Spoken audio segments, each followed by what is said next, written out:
Olá, hoje a gente mergulha num debate, olha, daqueles bem clássicos e fascinantes da teologia cristã, né? Com certeza. A relação entre a soberania de Deus e a responsabilidade humana.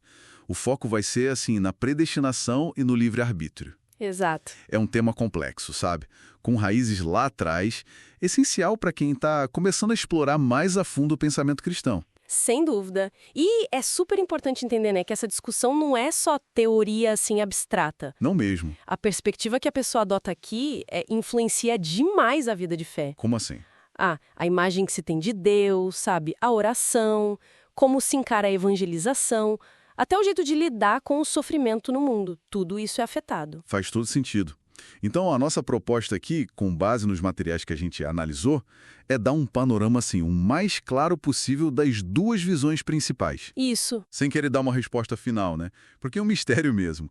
Mas a ideia é, dar ferramentas para navegar nesse campo com mais segurança. Perfeito. Então vamos lá, começando pela predestinação. A ideia central, assim, é que Deus tem um plano soberano, né?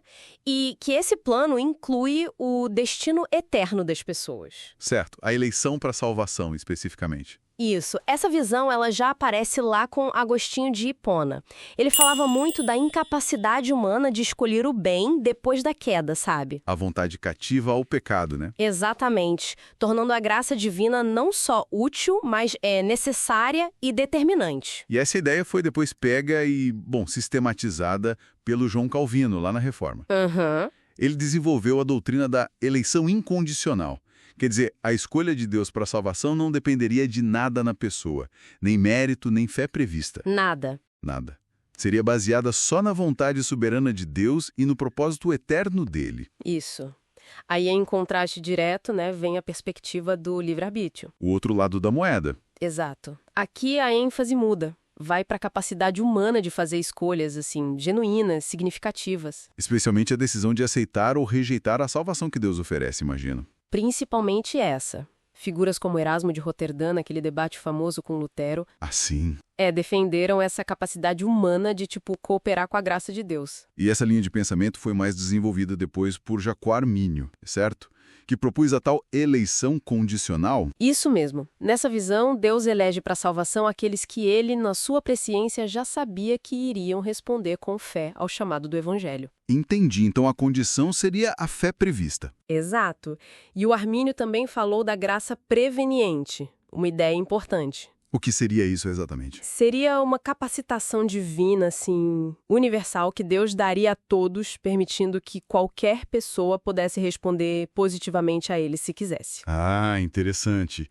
E o John Wesley depois ajudou a popularizar essas ideias arminianas, né?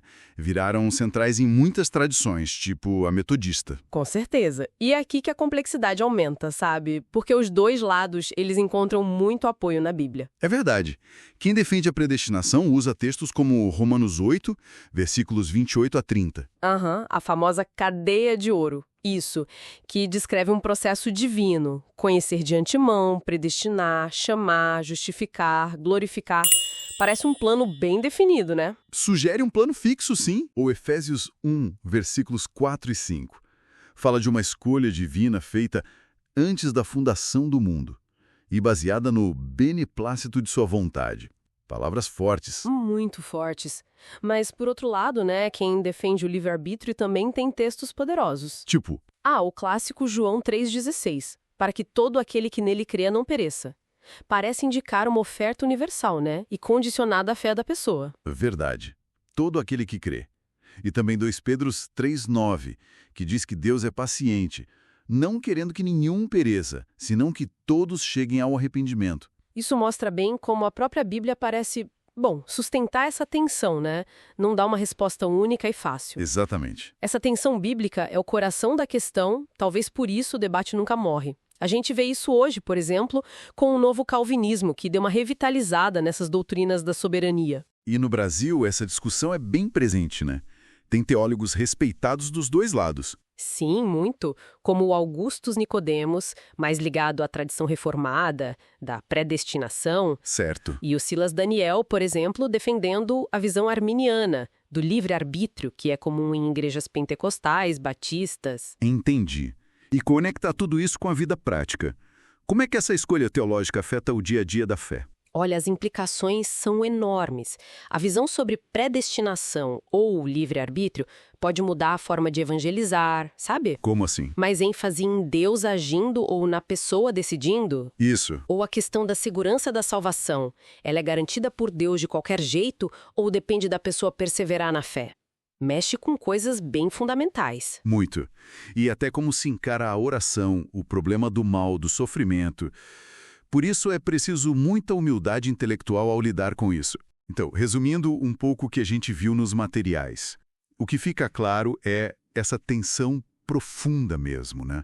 Entre a soberania total de Deus e a responsabilidade real do ser humano. Exato. Não parece ter uma fórmula mágica que harmonize tudo perfeitamente, sem deixar nenhuma ponta solta nos textos bíblicos. Precisamente. E é muito importante reconhecer que, apesar dessa divergência sobre os comos da salvação, existe um consenso cristão enorme sobre o essencial. O que, por exemplo? A centralidade de Jesus Cristo, né? A salvação como um presente da graça, que a gente recebe pela fé, e a autoridade da Bíblia como nosso guia. Pontos fundamentais que unem. Unem muito. A humildade diante desses mistérios de Deus, eu acho que une mais do que separa.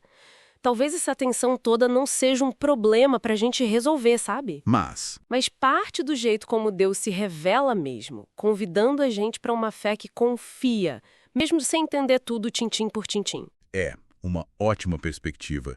E fica então uma reflexão, né? Como será que o equilíbrio que cada um encontra ou busca entre essa soberania divina e a liberdade humana acaba moldando a imagem que se tem do próprio Deus e também o jeito de viver a própria jornada espiritual?